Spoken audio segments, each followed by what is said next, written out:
as Reese has introduced me, I'm Nick, and I'm sitting in my kitchen at home this evening, obviously, because in Wales we're on lockdown, which means that we don't go out much. My home is in Menai Bridge on the island of Anglesey, so I'm a North Wales paddler, and this is where I spend much of my time. But enough about me. Just before I get into this, a heads up on the trip, the expedition that I'm going to share with you. It's quite close to home on the west coast of Scotland. It's a circumnavigation of the island of Islay in the southern Scottish Hebrides. It's a 7-day trip that I spent with a group of clients in 2018, I think. A really good week and quite a few interesting events during the week that we could reflect on. So that's the background, and I'll jump to the presentation now. So as I've pointed out, it's a sea kayak trip around Islay. It's a 7-day journey. As it happens, Islay is at the southern end of the Hebridean chain. My immediate reflections when I started putting this presentation together were the key elements of the week involved a bit of open water that we had to paddle across on occasions. There was definitely some underlying swell, which you don't always encounter around many of the Scottish Hebridean islands. You've really got to move into the outer part of the island chain to get that, but Islay is sufficiently far south to be exposed to any swell from the west. It's a very tidal environment, and of course we were paddling as a team, and there were places where we felt quite committed. So they were the words that came to my mind when I was reflecting on the trip that we encountered. That image, by the way, is taken from the very southerly tip of Islay, the Mull of Ower, and the land that's just on the distant horizon there is actually the Northern Irish coast, about 25 miles away. There it is. If you're not too familiar with this part of the world, you can see from the inset box that it's down in the southwest corner of the west coast of Scotland. It's about a 120-kilometre round trip around the island if you cut across the bays and you go from headland to headland. So that was a really useful reference point for me when I went up there to guide my group, because it's about the same size as the island of Anglesey. So that gave me a perspective throughout the week. I should point out that although I'd paddled for myself and I'd guided around many of the other Scottish islands, this was going to be my first trip to Islay. I was dealing with new information, familiar environments, but an unfamiliar one in terms of the precise nature of the coastline. I'd like to introduce you to the team. There they are, and I'm somewhere in there. That's probably our last or second to last night down on the southeast corner of Islay. A wonderful team of paddlers. They're regulars to Scotland. They tend to go up there once a year, spend a couple of weeks paddling, do a bit by themselves. Typically when they go to Scotland, they like to employ someone to guide them so they can take on a bit more. They can enjoy the experience. And honestly, most of them treated it as a paddling holiday. My job was to keep the peace and to tell everybody what we were going to do each day. So I embraced that responsibility. And you know what? The goal was set by the group a year ahead of time. I'd already paddled with them along the Jura coastline, and they told me that their next objective was Islay. So it was very much driven by the desires of the team to experience a circumnavigation of a new Scottish island. So a little bit of a trip overview. You can see I've already mentioned the distance around the island, and 120 kilometres was going to be about the minimum distance. It was possible that we'd have to paddle further depending on the route choices that we made. I've already mentioned that the tidal streams are strong. There's plenty of charted tidal information in these waters. And on the west coast of Islay, you can get up to 8 knots of tidal stream. On spring tides, the channel, the narrow sound between Islay and Jura also creates strong tidal streams of 4 or 5 knots. So pretty significant and demanding quite a bit of planning to build a tidal picture. It's an exposed part of the world, very little protected water. And as I've already mentioned, it's one of those parts of Scotland where you can encounter swell conditions. So the level of commitment varies because some of the coastline areas are relatively protected, others are very exposed. And the headline act was the west coast of Islay. We all knew that that was going to be the crux of the trip if we were going to have a successful week out there. We were planning to wild camp, and we were mindful of the fact that quite a lot of people live on Islay. It's populated, there's tourism, there's whiskey distilleries, and there's a permanent population that live there. So we knew we'd have to choose beaches carefully if we were going to enjoy a wild camping experience. Ahead of time, there was quite a bit of information that I was able to collect before committing to the trip. I tend to go through this process at the early stages of any trip plan, and depending on where in the world you go, you might have a little or a lot of information available to you. As a newcomer to Islay, I was very keen to do some research and to start to educate myself about useful information both on and off the water. From memory, I've summarized a few of the places that I went to get some information there. Sources of information like the Hydrographic Office and our popular series of sea kayaking guides in the UK, Tidal Stream atlases, we tend to turn to them for pretty much every UK trip. I was delighted to find a really informative website that told me an awful lot about the nature of the coastline and life on the island at islayinfo.com. And you'll notice that I've put up a CalMac website, which is the Caledonian McBrain ferry website. Islay is separated from the mainland of Scotland by a gap across the Sound of Jura of about 20 kilometres. And the group had told me that their ambition was to paddle to Islay from the mainland and to paddle home again at the end of the week. Now, Scottish weather being what it is, I was highly aware that that might or might not be a possibility.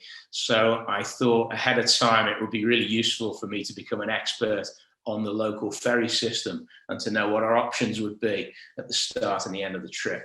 It's far from a complete wilderness experience. As a working guide that week, I had the luxury of being able to obtain daily weather forecasts.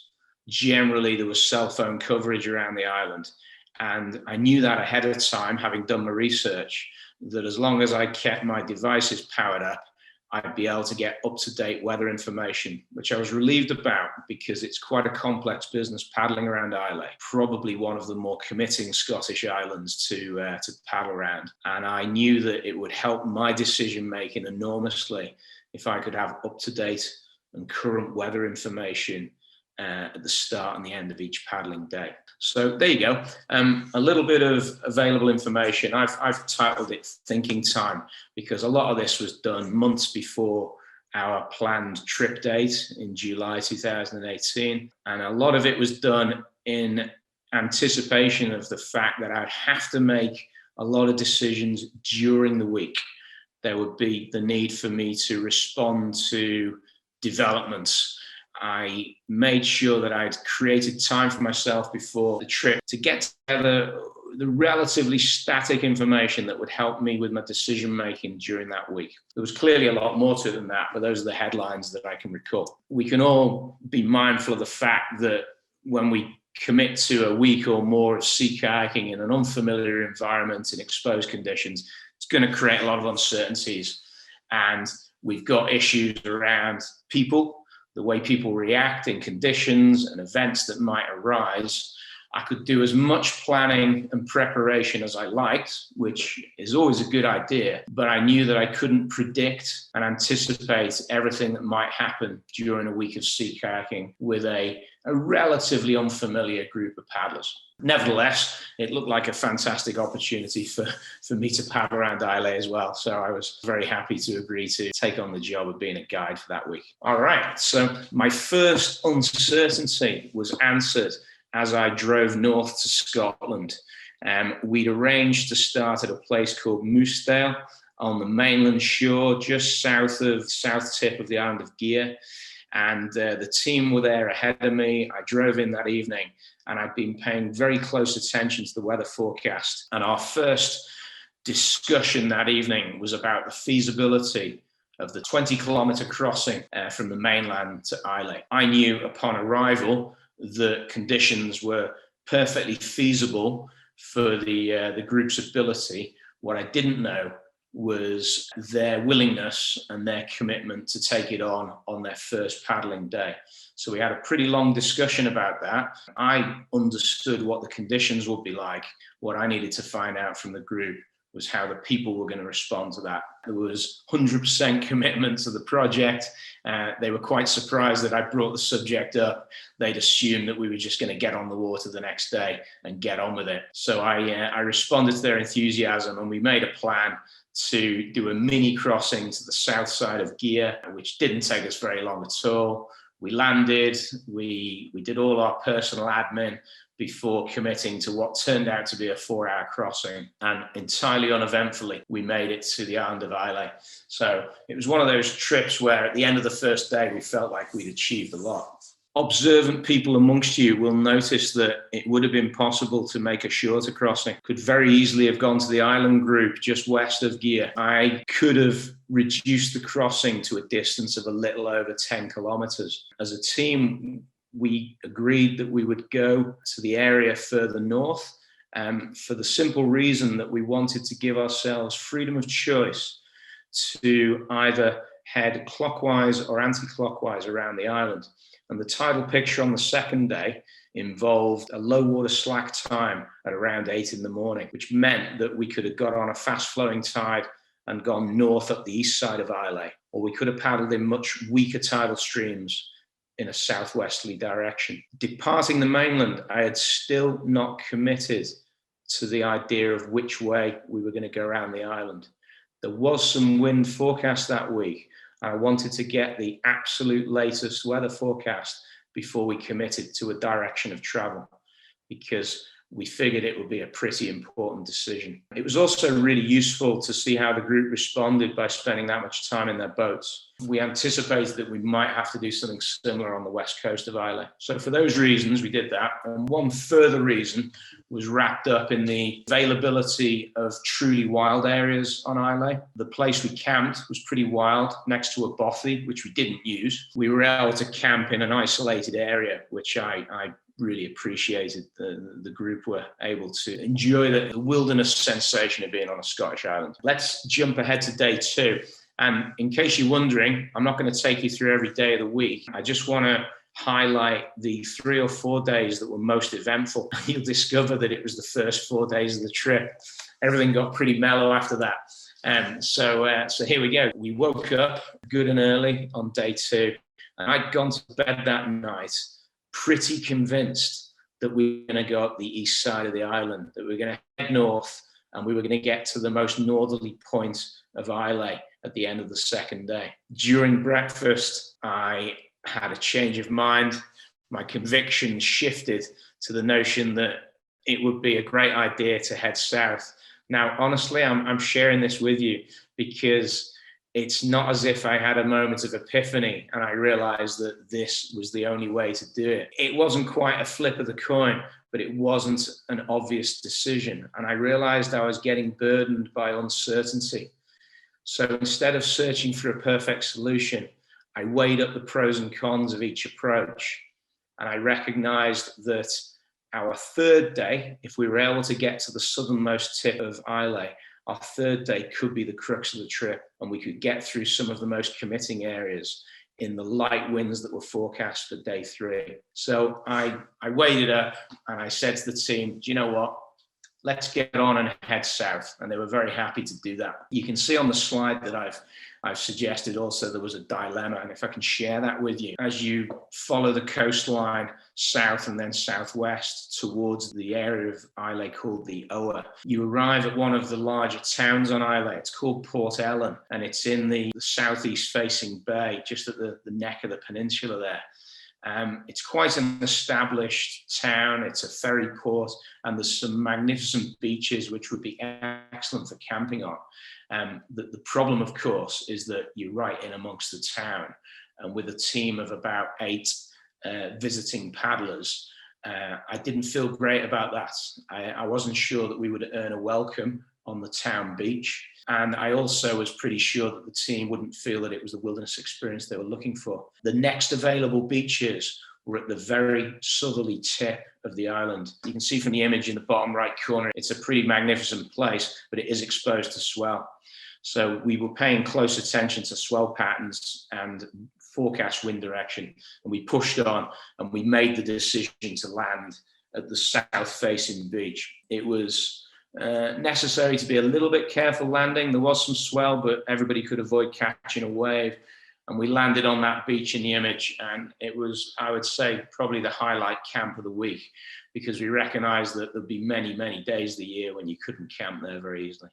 So there you go. That was another example of an uncertain decision that I made. And I can remember feeling a little bit of trepidation as we left Port Ellen and we headed down to the Mull. Okay, so day 3, big day. We'd already agreed that we weren't really seeking to explore every kilometre of the coastline, and the energy levels and the commitment levels of the group were such that we were trying to minimize the overall distance around the island. We followed a course directly across the mouth of the huge bay on the southwest side of Islay, a challenge that we faced. DM, a decision-making challenge with the seasick client. I just want to share a few highlights of that with you. Thankfully, it wasn't me that was seasick. So while I had to work pretty hard to fix the problem throughout the entire situation, I was just relieved that it wasn't me that was vomiting on the spray deck. We crossed the bay quite uneventfully. There was a gentle swell and very little wind, and we arrived at the famous part of Islay called the Rims of Islay. We pulled in for lunch. We didn't wait long because we needed to get around the corner and use the remaining favourable flood tide to get up the island to our next available landing. And this represents the most committing section of the journey. So there you go. I made this little slide earlier this afternoon, and as I was sketching it out, I was transported back to the situation that confronted me off Losset Point, when one of the group members became, let's say, relatively incapacitated by the swell and the reflected waves against the base of the cliff. We were about 100 meters out. But nevertheless, it was moderately uncomfortable in that environment. My efforts to encourage and cajole the paddler to stick with me and to feel that it was going to be okay soon deteriorated into an assisted tow and a rafted tow. And before long, there were 2 or 3 of us involved in trying to fix the problem. I faced a dilemma. I knew that our only available landings on this otherwise inaccessible coastline were 5 kilometres ahead and 5 kilometres behind. The tidal streams, we were getting relatively late in the flood, so it was possible to go in either direction. And for those of you that are wondering, the conditions down in Losset Bay looked pretty unfriendly. The team that I had, let's say, modest surf skills. And I was very concerned that if we went down into Losset Bay, we might not ever leave that beach again. So I ruled it out as a landing point. I weighed up whether to retreat back to Portnahaven or to continue to Kilkieran Bay. Honestly, it was another one of those moments where I was dealing with new information.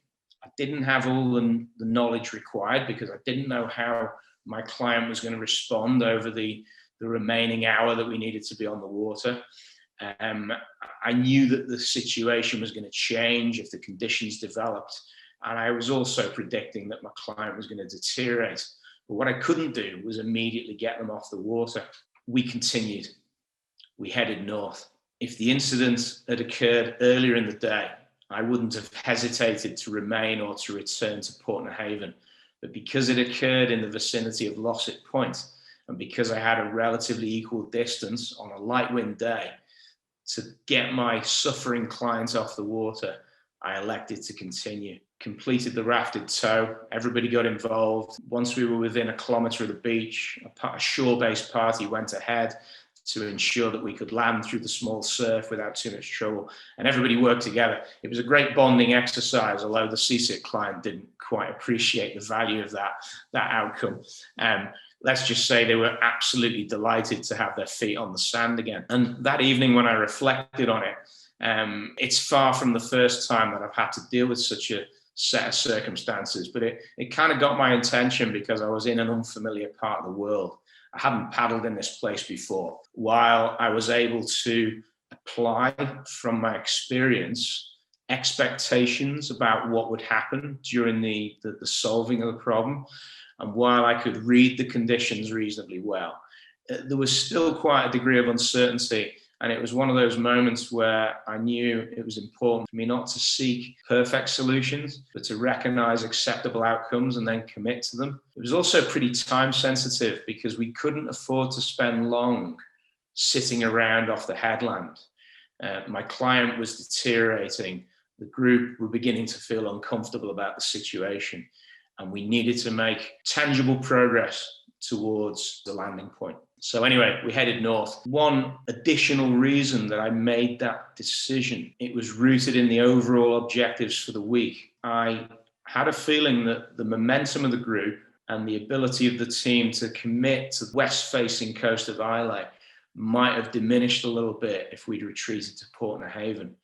It didn't really affect the experience of the seasick clients, but I was pretty confident that if we could make it to Kilkieran Bay, then the group would feel empowered by that. They'd feel like they'd achieved their goal for the day, and we might have a better chance of continuing with the trip.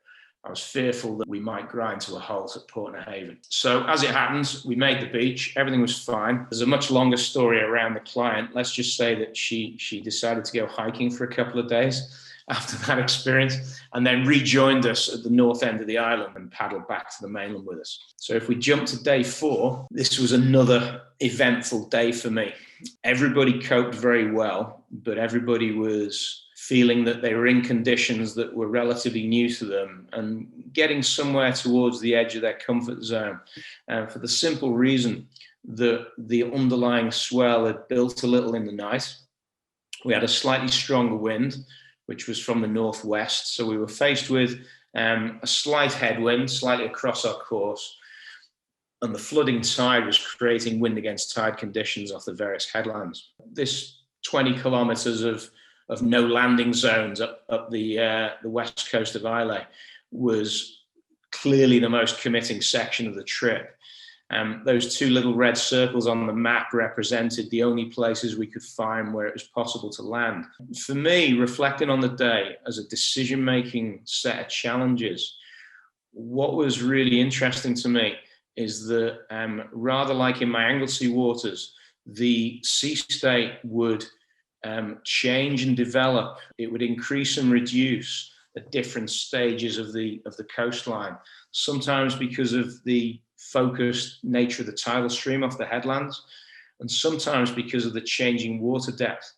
I had an even more detailed chart than this one for my trip, and most days I didn't really need it.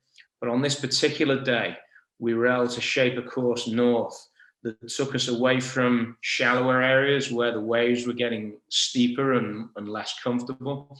And we were also able to anticipate what would happen if we moved in closer to the coastline. And on this particular day, the chart was a very practical and useful tool in the moment to help me make decisions in action. So that's why I expanded one section of the chart there so we could get a sense of how shallow the water is along that coastline. It was a very, very interesting experience to do that. So in many ways, it was a day very similar to those that I encounter in my day-to-day work on Anglesey. Quite committing conditions, a journey along a coastline where we're not easily able to land. And the difference for me, once again, new environment, new experience. I've not been up the west coast of Islay before. I can read a chart and I can pay attention to the reactions of my group. But there's that small element of uncertainty when you're paddling for the first time around a new headland. Honestly, I enjoyed it because it's part of my professional life, and it's really important for me not to have the same experiences every day. But I kept telling myself that when I was feeling a bit uncomfortable. So there we go. Day 4 was fantastic, and it kind of brought into the focus the decision-making dilemmas that I've faced during those first 4 days. I'd turned up on Islay with lots of information. I'd collected as much tidal, coastal weather information as I could find. I'd weighed it all up. I'd considered what was most relevant to me, and then I'd committed it into a form that I could carry with me in the boat. But really, all the big decisions took place during that week. before getting afloat, and definitely on the water. And you can see the same words keep getting emphasized, though these words we're all familiar with. We know sea kayaking is a complicated environment, and we know the conditions change. And we also know that often our decisions are pretty time sensitive. The tide changes, people get tired, and the conditions develop. So it creates quite a bit of uncertainty. And it's worth reminding ourselves of that when we're making decisions as sea kayakers, because we can't pre-plan everything and we can't find perfect answers to every situation. I've written down the idea that maybe it's gut feeling, maybe it's intuition. And there's some truth in that. There's lots of academic research into this stuff. What really supports our gut feeling and our intuition is reflective experience. So all the days that you've all spent sea kayaking, when you're driving home, it's always useful to reflect on encounters that you've had that day, new conditions, or perhaps a familiar environment that looked a little different on that day. Making comparisons and making judgments gives us the opportunity to then weigh up that experience and look for patterns in our experience that can help us make good decisions when new stuff happens. So I think that's what goes on in my head when I'm having to guide people in challenging water, or if I'm paddling for myself in similar conditions. And I'm generally working with acceptable outcomes rather than perfect solutions. And there you go. There's the team again. We all agreed at the end of the week. And in case you're wondering, the final 4 days of the trip were beautiful explorations of a coastline in much less challenging conditions. We enjoyed the toboggan ride down the Sound of Islay on a 5-knot ebb tide. And we were so lucky. We had beautifully light winds on our last day, so we could cross back to the mainland and celebrate our success. So sometimes you get lucky, and fortune favors the brave. And so that's my little set of anecdotes about my Islay adventure. Yeah, well, if you go to a guidebook, those that are currently available are not going to give you that detail of information. And that's probably a good thing. I think we'd lose something if a guidebook told us exactly which beach to land on. So I couldn't rely on that. In the UK, we have access to really detailed maps and charts, and there are 1 to 25,000 scale maps of Islay, which I had access to, and I looked at really carefully before I traveled to Scotland. Because what I wanted to do was create a range of options for us on each day. I needed to know on any section of coastline where our possible landings would be. And in particular on the West Coast, depending on the conditions, some of those beaches might have been relatively easy to land at, challenging but possible, or a bad idea. And that would depend on wind strength and direction, and it would depend on, again, the size and the direction of the prevailing swell. So the 2 days that we spent on the more exposed section of the West Coast, we passed numerous beaches that would have been perfectly feasible to land at in another set of conditions. But we didn't go near them because it was quite apparent from their orientation and from their exposure to the wind or the swell that landing would be a bad idea. There's a subjective element to that as well, in that everybody was paddling loaded boats and nobody was there that week to do lots of swimming. You know, it wasn't a surf camp. It's one thing to go to a beach for a day and to play in the waves, but it's quite another to be out for a week in an isolated area. We were practicing a lot of avoidance, and we all knew that the team didn't have a lot of surf experience. So we had to be quite careful with that. I don't actively grade the beaches, but I guess I characterize them in terms of certainty of an easy landing. Yeah, Nick's 2021 post-lockdown top 5 UK sea kayak trips. I have not been on the water since the 16th of November. I feel terrible. It's awful. Here in Wales, we're not allowed to go paddling. I don't know if that's true for anybody else out there. For once in my life, I'm wishing that I lived in England. As soon as we're allowed to go paddling, I'm going to go back to my local waters. It's a 20-minute drive to Porthdadoc. I'm going to get on the water, and I'm going to go out around the stacks, and I'm going to visit Penryn Mawr, South Stack and North Stack. I've got to. and I'm going to enjoy some amazing tide race paddling. Anyway, that's North Stack Tide Race, and I'm going back there.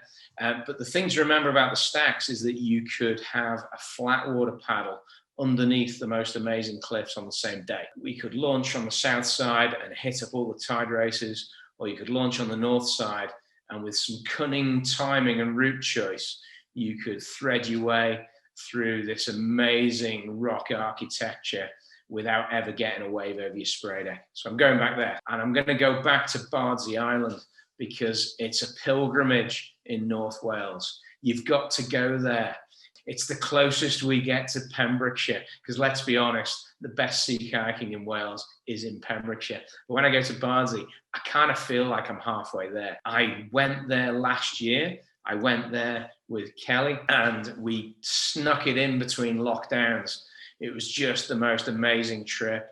I just love going back because I don't get to go every day. It's got amazing wildlife. It's got a beautiful sense of serenity. It's super historical, and you can pick a flat day or a rough day, but you better do your planning. I'm going to go back to Bardsey, and they're both local North Wales one-day trips. I'm going to go around Anglesey. We've decided we're going to do this. It's been a while since I did it as an unbroken trip. And because I live in Menai Bridge, I can go from my door, and we could take 2, 3, 5 days. Some people do it in one day. Some people do it in less than 12 hours, which makes me think that they don't really like sea kayaking. And we're going to encounter some amazing tide races on the way. We're going to paddle through Penryn Mawr, and we're going to see these kind of conditions. And all around the coastline, we're going to get some magnificent cathedral-like situations in the backs of these caves. So I'm going to go back to Anglesey, and I'm going to enjoy my local paddling. This is the area south of Oban on the west coast of Scotland, a little to the north of Islay, a little to the north of Jura, called the Slate Isles. It's a little bit like North Wales if it was flooded, because you've got all these slate quarries and you've got these historical excavations. Way out on the west side there, you've got the Garvalax with the 6th century monastic ruins, and you've got the amazing Gulf of Corryvreckan with its huge tide races. You know what, this is an amazing place, and I love going there because you can do a little or you can do a lot, and it's all in a really compact area. You can have a flat water week, you can have a rough water week, it's up to you. And so you can launch from Easdale in the north, and you can head out into the islands, and you can even go as far south as the Gulf of Corryvreckan between Scarborough and Jura. So I'm going to recommend you put that on your list as well. If you've not paddled in Scotland before and you're looking for a great place for a group that are capable of different experiences, you could go there for your first sea kayaking experience, or you could go there for a really challenging adventure. I'm going to suggest that you get on the ferry in Oban and you take a run out on the ferry to Barra. You launch your boats into this magnificent environment on the south tip of the Hebrides. It's just amazing. If you paddled around all the islands in that chart section there, you'd cover about 100 kilometers. So it's well within reach. You could do it in a week. You could cherry pick the best of it in 3 days. The beauty of this trip is that you've got to pick the weather. So if it's going to blow hard from the west, don't get on the ferry. If it's a light wind week, get out there and enjoy the magnificent views. So you've got the view to the south of Barra there, looking out into the island group. As you head south, the islands get ever more impressive, huge cliffs, remarkable wildlife. You've got some historic lighthouses, and you've got some fabulous seabird colonies out there. So I would recommend that. And you know what? If 2021 sorts itself out, I'm setting myself the challenge of visiting all 5 of those places. There we go. Top 5, Nick's top 5. Brilliant.